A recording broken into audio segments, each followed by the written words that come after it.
Morning বন্ধুরা, তোমরা সবাই কেমন আছো? আর এখন আমি যাচ্ছি ভোট দিতে। আর বাজার রাস্তা একদম নিস্তব্ধ, একদম মানে ঠান্ডা পরিবেশটা। তো ভেবেছিলাম সকালবেলা একটু যাব, তাড়াতাড়ি গিয়ে দেখি বেশি যদি ভিড় থাকে চলে আসবো, দাঁড়াবো না অতক্ষণ ধরে, পরে আর একবার যাব।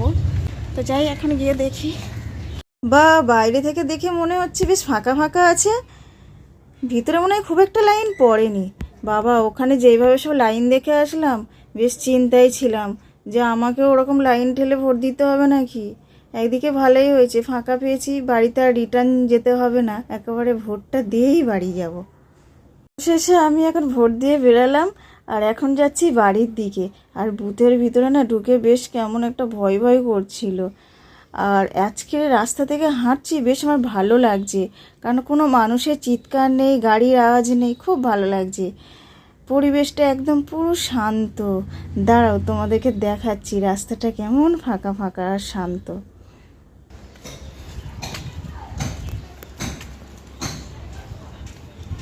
সকালে কাঁচা ধোয়া করে আর কাপড় জামাগুলো মেলা হয়নি, ডেটল জলে ভিজিয়ে রেখে তাড়াহুড়ো করে ভোট দিতে চলে গেছিলাম। তো আকাশটা বেশ মেঘ মেঘ করছে, আবার কখনো রোদ্দুরে উঠছে। তাই ভাবলাম আগে একটু কাপড় জামাগুলো মেলে দিই, দিয়ে তারপরে শাড়িটা চেঞ্জ করব। আর আজকের না বাজারটা বন্ধ, তো কি রান্না করব বেশ ভাবনাই পড়ে গেছে। এক বছর এক দাদা আমাকে পুঁই শাক খেতে দিয়ে গেছিলো, আর সেই পুঁই শাক গাছে বীজ হয় না, সেই বীজগুলো নিয়ে ছড়িয়েছিলাম, আর বেশ ভালোই গাছ হয়েছিল। বেশ সারা বছর ধরে 3-4 বার আমি খেয়েছি। আর এই গাছেরই বীজ নিয়ে আবার ছড়িয়েছি, কত সুন্দর দেখো, ছোট ছোট গাছ বেরিয়েছে। এবছরেও বেশ খেতে পাবো। সত্যি বাজার থেকে কিনে খাওয়া আর নিজের হাতে গাছে লাগিয়ে সেই গাছের সবজি বানিয়ে খাওয়া অনেকটাই আনন্দের। ঘরে দুটো বেগুন আর একটু কুমড়ো ছিল, তাই একটু পুঁই শাক কেটে নিয়ে আসলাম। ভাবলাম একটু বেগুন, কুমড়ো, আলু, পুঁই শাক দিয়ে ঘ্যাঁট বানাবো, নিরামিষ ঘ্যাঁট। আর এই নিরামিষ ঘ্যাঁট তো খিচুড়ির সঙ্গে, ভাতের সঙ্গে কি ভালো খেতে লাগে।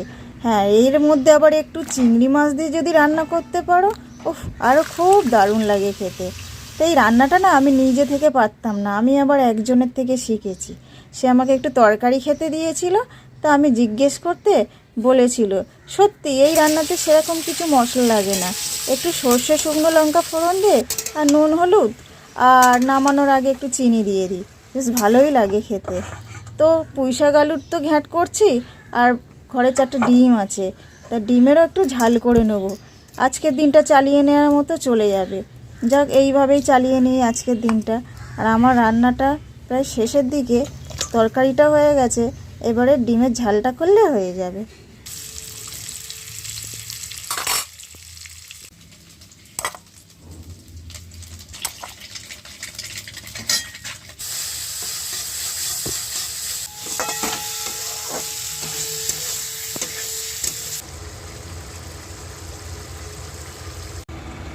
রান্না করে উঠে দেখো আমার চোখ মুখের কী অবস্থা, পুরো ঘেমে গেছি।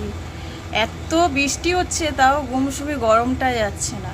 তবে আজকে একদিকে বেশ ভালো লাগছে, আজকে ভোট তো, মানে পরিবেশটা বেশ একদম নিস্তব্ধ, কোনো চিৎকার চেঁচামেচি নেই, ভালো লাগছে, একদম শান্ত পরিবেশ। আমগুলো আমার ছোট বোনের শ্বশুরবাড়ির গাছের আম। ছোট বোনের বর এই আসলো সন্ধ্যাবেলা আমগুলো নিয়ে। তা ওদের এই গাছের আম নাকি একটু বড় হয়েছে, তো ঝড়ে পড়ে যাচ্ছে, লোকে গুড়িয়ে নিয়ে চলে যাচ্ছে, বানরে খাচ্ছে।